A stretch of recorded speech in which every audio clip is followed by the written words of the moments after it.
Well, today we are going to start the new chapter of history, chapter number second, India event after 1960. Event after 1960. तो India के अंदर जो 1960 के बाद के इवेंट्स हुए जिनके बारे में हम इस मतलब चैप्टर में जानने वाले हैं.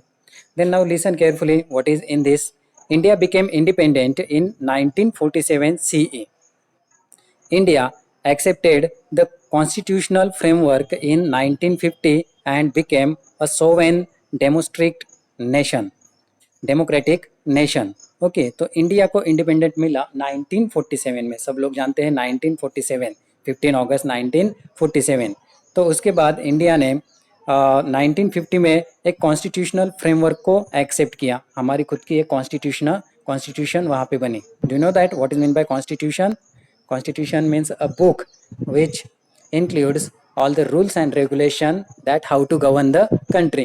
तो किस तरह से कंट्री को गवर्न करना है, उसके रूल्स एंड रेगुलेशन जो बुक में होते हैं उसे कॉन्स्टिट्यूशन कहते हैं. तो कॉन्स्टिट्यूशनल फ्रेमवर्क, वो कॉन्स्टिट्यूशन किस तरह का रहेगा, है ना. तो उसका एक फ्रेमवर्क बनाया गया जो एक्सेप्ट किया गया 1950 में and became a sovereign democratic nation. और हमारी कंट्री एक सॉवरेन ऐसी डेमोक्रेटिक नेशन वहाँ पे बनी. Sovereign means free from external power.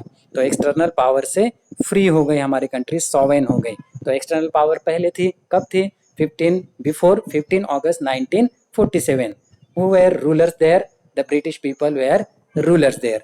Now we are independent, we are sovereign. Okay, तो फ्री फ्रॉम एक्सटर्नल पावर. तो एक्सटर्नल पावर से हम फ्री है.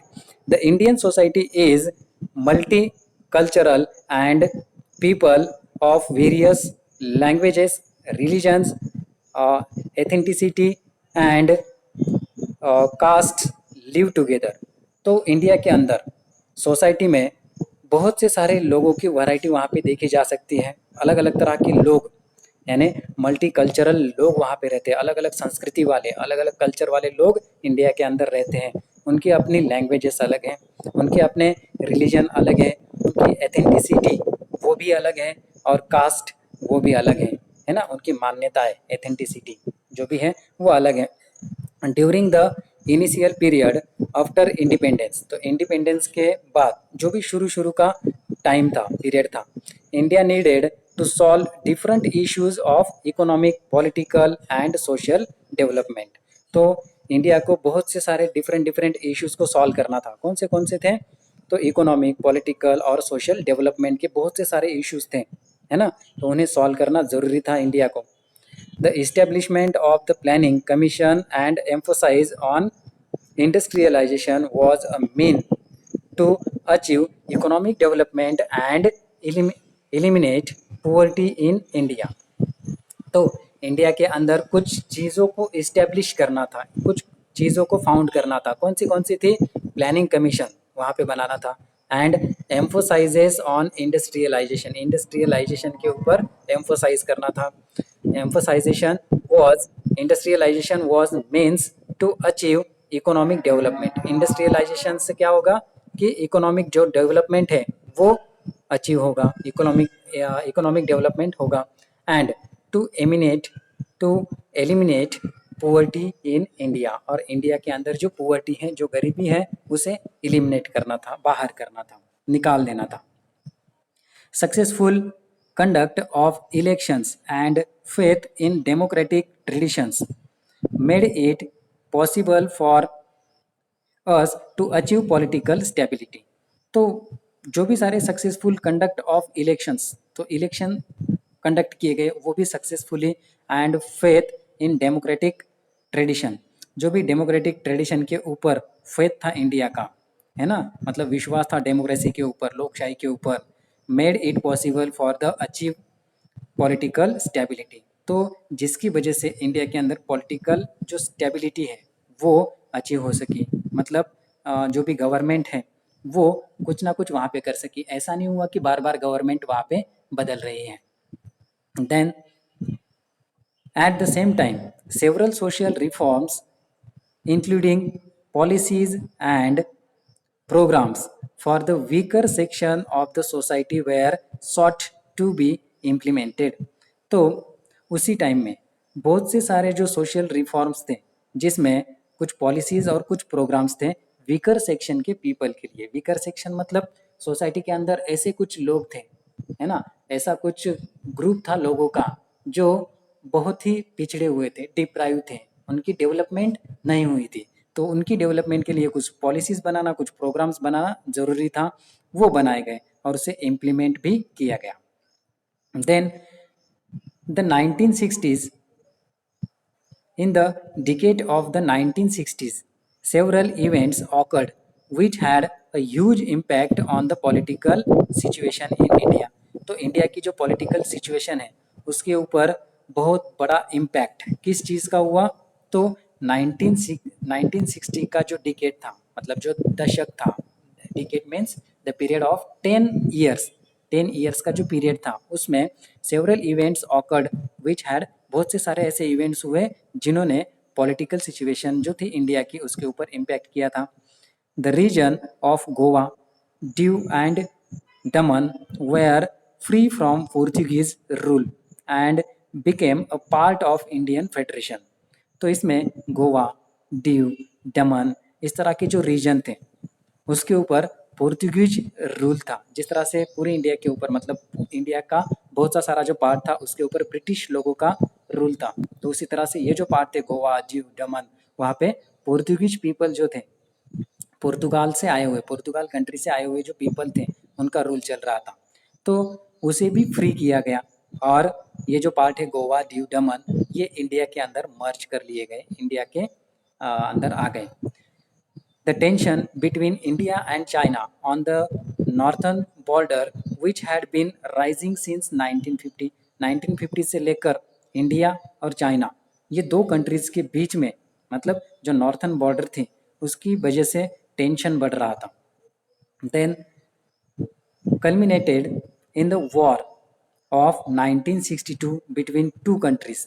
तो ये टेंशन का जो रिजल्ट है वो क्या हुआ? 1962 के वॉर में हुआ, है ना, मतलब इंडिया और चाइना के अंदर वॉर हुआ। This war was fought in the region of the McMahon line, और ये वॉर जो लड़ा गया वो कहाँ पे लड़ा गया? मैकमोहन लाइन, मैकमोहन लाइन के ऊपर। After India After India became independent, Prime Minister Pandit Jawaharlal Nehru led the country। India को इंडिपेंडेंट मिलने के बाद इंडिया जो कंट्री है उसे लीड किया पंडित जवाहरलाल नेहरू इन्होंने, जो इंडिया के फर्स्ट प्राइम मिनिस्टर वहाँ पे बने। He was the architect of India's foreign policy. Pandit Jawaharlal Nehru को क्या कहा जाता है? Architect of India's foreign policy. India की फॉरेन पॉलिसी के आर्किटेक्ट पंडित जवाहरलाल नेहरू को कहा जाता है। His contribution to the social and economic development of India is significant. तो उनका इंडिया के अंदर जो सोशल और इकोनॉमिक डेवलपमेंट जो हुई उसमें उनका जो कंट्रीब्यूशन है वो बहुत ही ज़्यादा महत्वपूर्ण ऐसा माना जाता है। Jawaharlal Nehru passed away in 1964। तो हमारे इंडिया के first prime minister Jawaharlal Nehru जो थे वो 1964 में उनकी डेथ हो गई, देहांत हो गया। Then Lal Bahadur Shastri succeeded him and became the next prime minister of India. और फिर उसके बाद पंडित जवाहरलाल नेहरू के बाद प्राइम मिनिस्टर बने लाल बहादुर शास्त्री। यहाँ पे उनकी पिक्चर दिखाई दे रही थी को लाल बहादुर शास्त्री, वो इंडिया के सेकंड प्राइम मिनिस्टर वहाँ पे बने।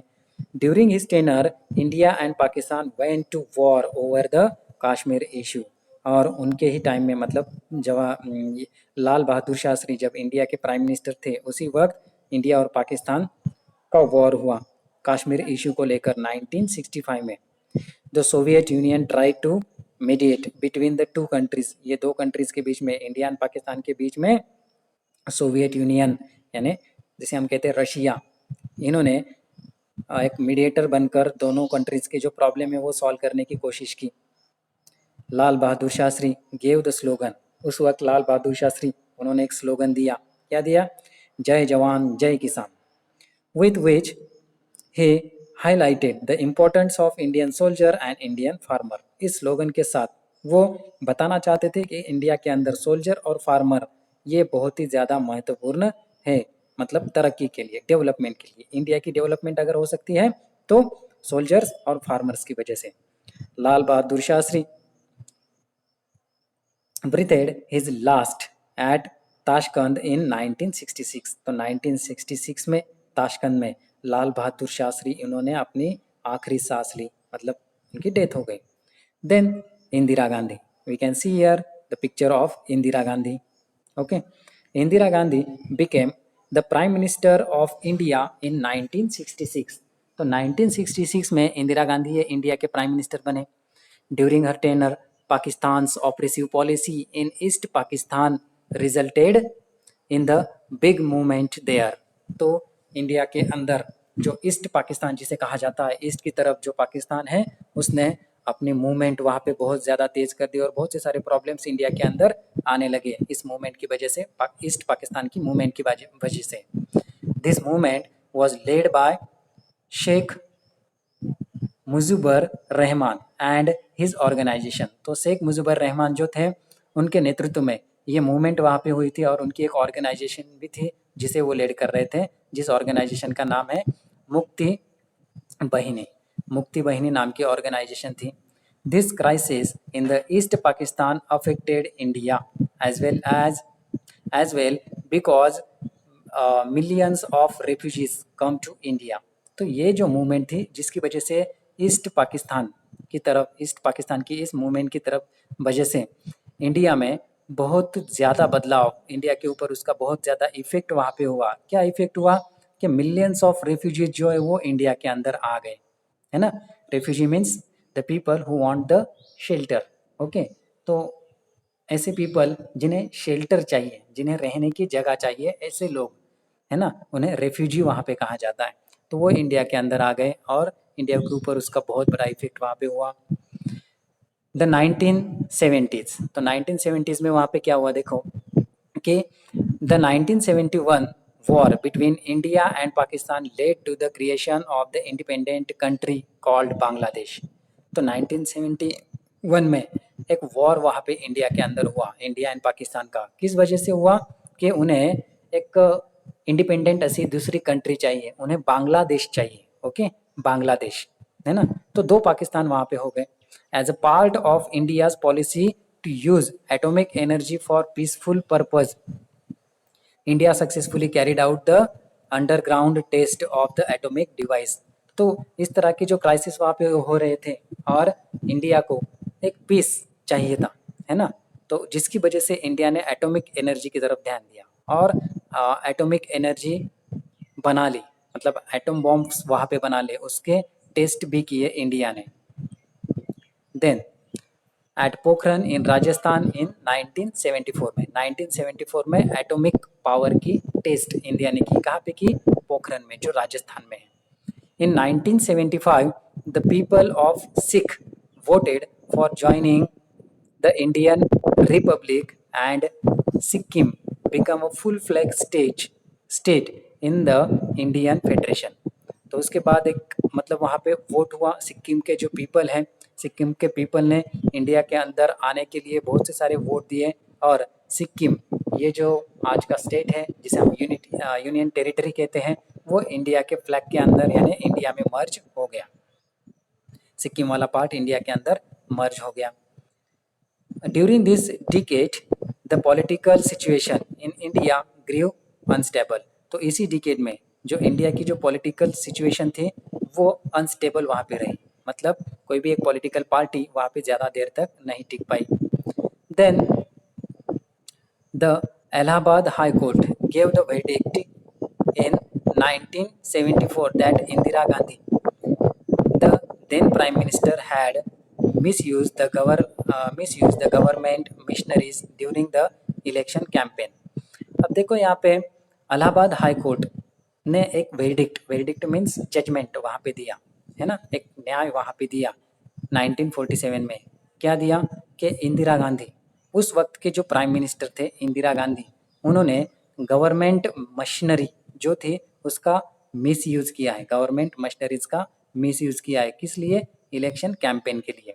It led to nation wide strike and protest. तो जिसकी वजह से पूरे कंट्री में एक स्ट्राइक वहाँ पे हुआ, एक आंदोलन हुआ, है ना, और उसे प्रोटेस्ट किया गया कि ऐसी सारी चीज़ नहीं चलेगी. During this period, the situation became more complicated due to the movement led by Jayaprakash Narayan. और इस सिचुएशन को और भी ज़्यादा कॉम्प्लिकेटेड कर दिया किसने? जयप्रकाश नारायण. उन्होंने अपनी एक जो मूवमेंट की थी, जयप्रकाश नारायण ने एक मूवमेंट को लीड किया और इस सिचुएशन को और भी ज़्यादा कॉम्प्लिकेटेड वहाँ पे कर दिया था. Then the situation of law and order in the country worsened and the government declared a state. तो मतलब जो सिचुएशन है लॉ एंड ऑर्डर की कंट्री के अंदर वो बद से बदतर वहाँ पे हो गई, बहुत ही बुरी वर्सन वहाँ पे हो गई. और जो गवर्नमेंटल स्टेट थे, the next page is there.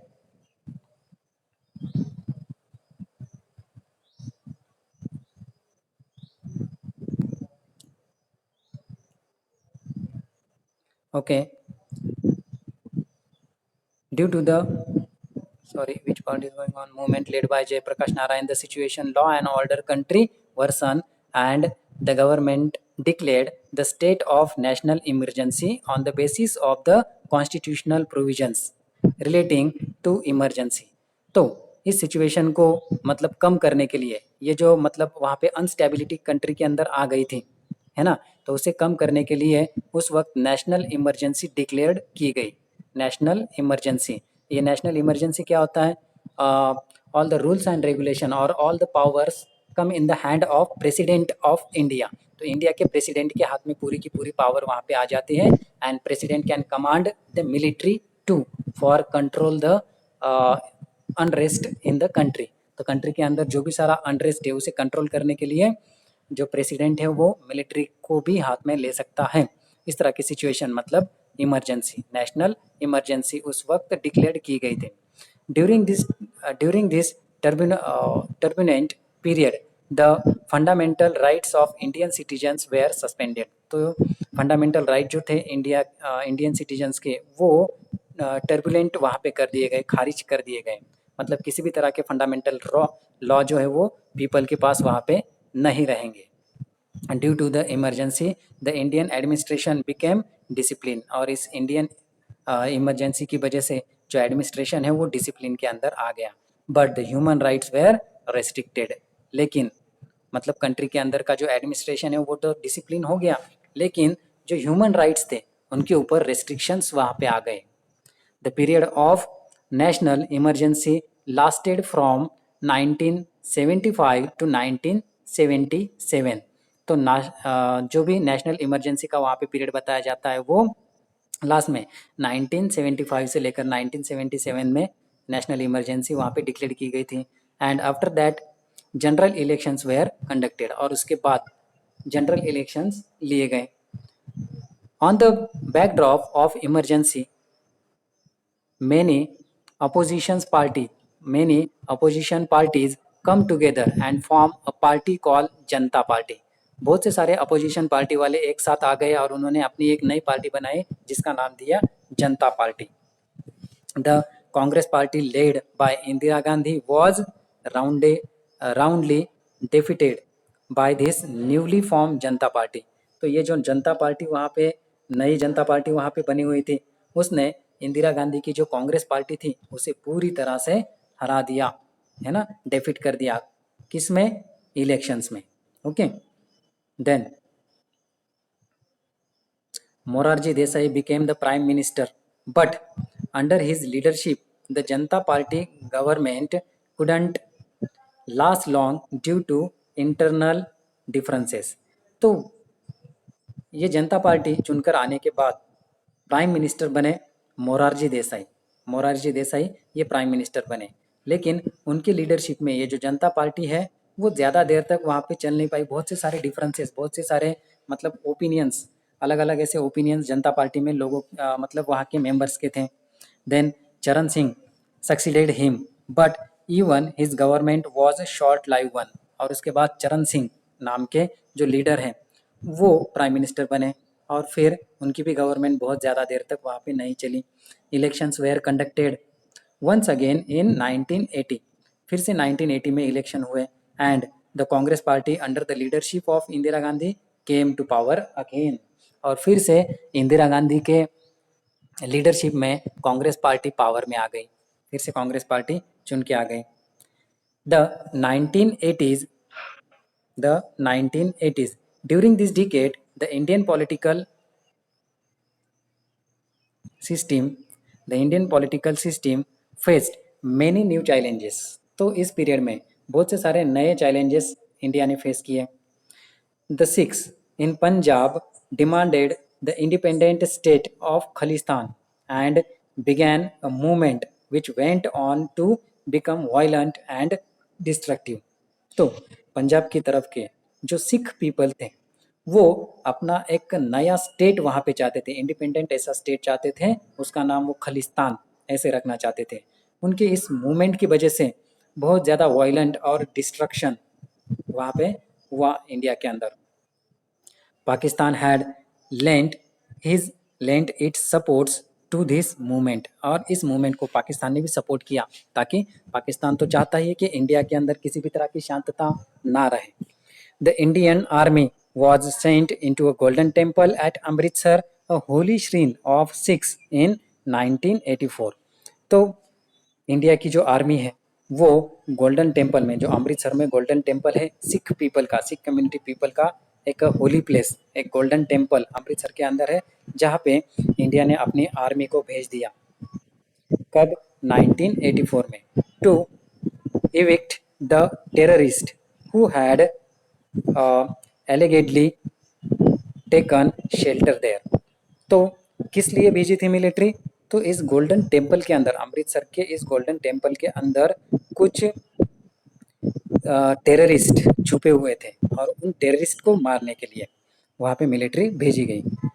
One of the Sikh bodyguards in Indira Gandhi personal security assassinated her. तो जिसकी वजह से सिख पीपल जो थे उनके अंदर नाराज़ी बढ़ गई, है ना। तो ये जो रिलीजन है, रिलीजन को हर्ट किया गया। किस तरह से हर्ट हुआ रिलीजन? तो सिख पीपल का जो होली टेम्पल था, जिसका नाम था गोल्डन टेम्पल, उसके अंदर मिलिट्री भेजी गई, मतलब उसे अपवित्र वहाँ पे कर दिया गया, अनप्योर बन गया। और ये चीज़ सिख पीपल को बिल्कुल अच्छी नहीं लगी। पूरी की पूरी सिख कम्युनिटी जो है वो इंदिरा गांधी के ऊपर, मतलब उस सरकार के ऊपर बहुत ज़्यादा गुस्सा हो गई।